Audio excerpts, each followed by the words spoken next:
We've seen a little something about borders. I'm going to take it a step further.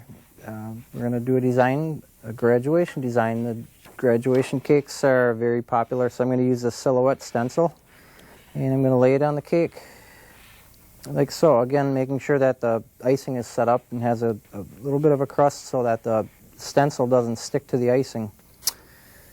The graduate is going to be in black, and I'm going to choose red and blue for school colors because those are pretty popular colors. So starting with the black, we'll do the silhouette first and move along to the border colors.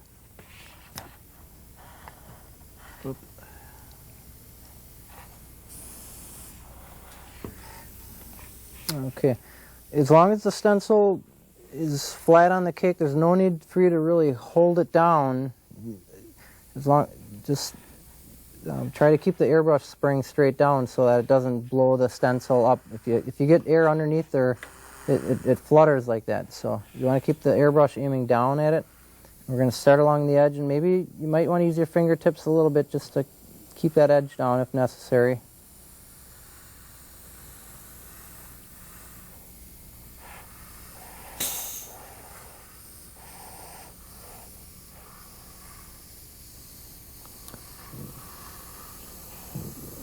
Always keeping your airbrush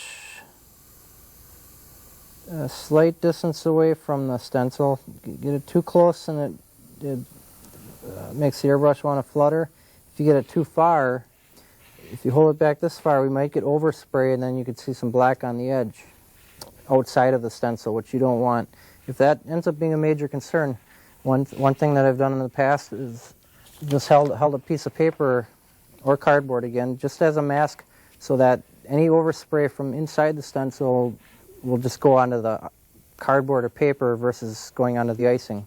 So I'm going to hold that up to the stencil as I pull my airbrush back a little farther now to darken the center of the silhouette.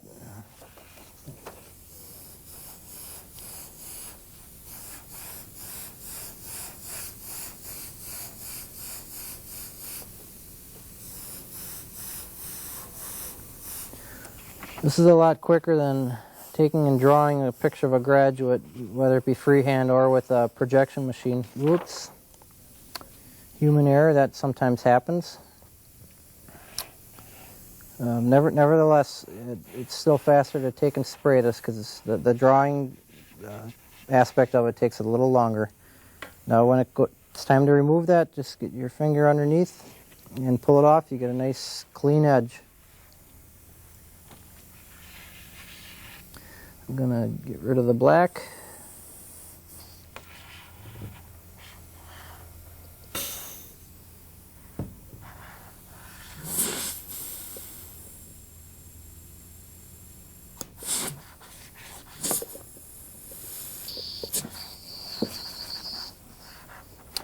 Okay, going to red.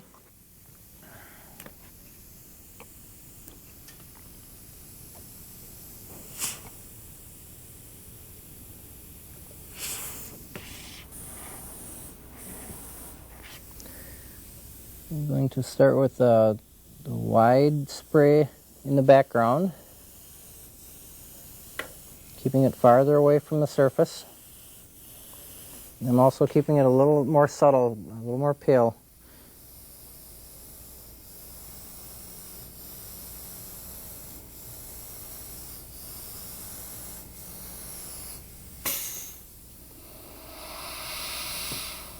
Now I'm going very close to the cake with a fine line. I'm going to go over that a little bit. As you can see, I'm not happy with how straight the line is. It's a little crooked, so what I'm going to do is just go over it, and I'm going to move the airbrush back a little farther to compensate, and that'll hide the goof up a little bit. So I want that line to be nice and straight. I'll do the same up here. Holding my right hand steady with my left hand helps me to make a straighter line.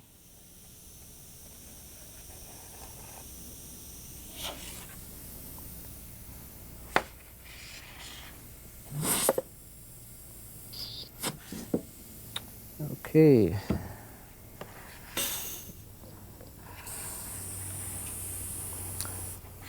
Time to tie in some blue.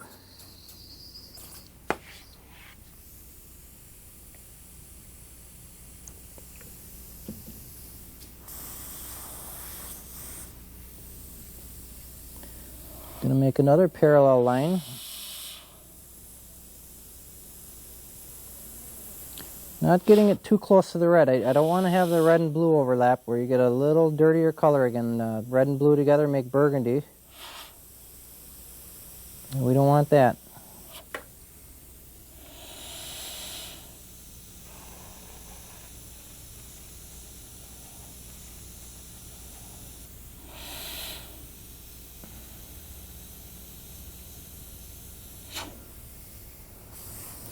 Now we can do script with this airbrush because we can get it nice and close. If you want to write with your airbrush on the cake and get it a real fine line, you probably would like to turn your air pressure down to about 10 pounds. 20 pounds might blow a hole in your icing. If you get your airbrush this close, like I have it here, that pressure would probably blast a little bit of a hole through the icing. So you're best off turning the air pressure down if you intend to get that close.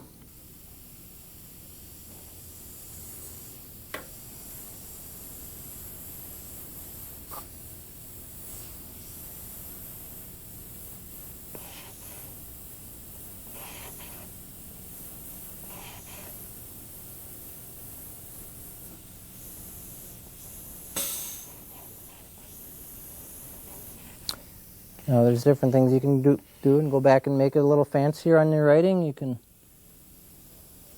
widen, accent the big letters and the tall ones.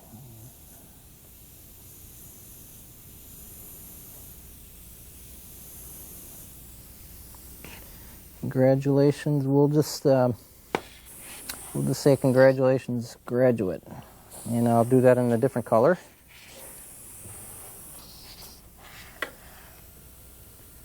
Now if you're not comfortable writing with an airbrush on your cake, you can do that out of icing. That's actually tends to be the more typical way of doing it, but the airbrush, if you're comfortable with that, you can always airbrush it.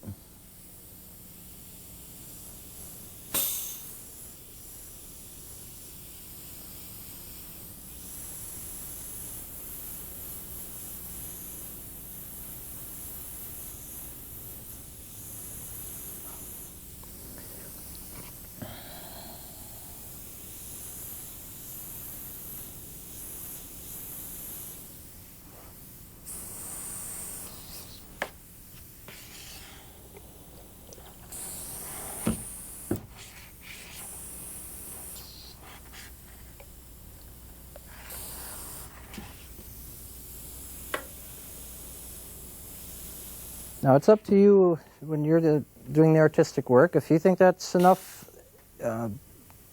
color on the cake, then leave it at that. You can always take it a step farther and you can add flowers. You can do some dots down the side. You may or may not like that. It's entirely up to you. You may think there's enough color on there without it. I'm just showing you here because there's some open space. Otherwise flowers would fill in that area. One thing about airbrushing is that it's a nice, efficient, effective way of filling in space without the work of doing flowers and extra handwork. It's speedier. So I just threw that in to show you some space fillers. If the final step would be to border the cake with icing, otherwise that's the finished product. Now, if you think you've got this down, I'm going to promote you to Cake Decorator. And we'll come back and show you how to do some cakes, and we'll practice right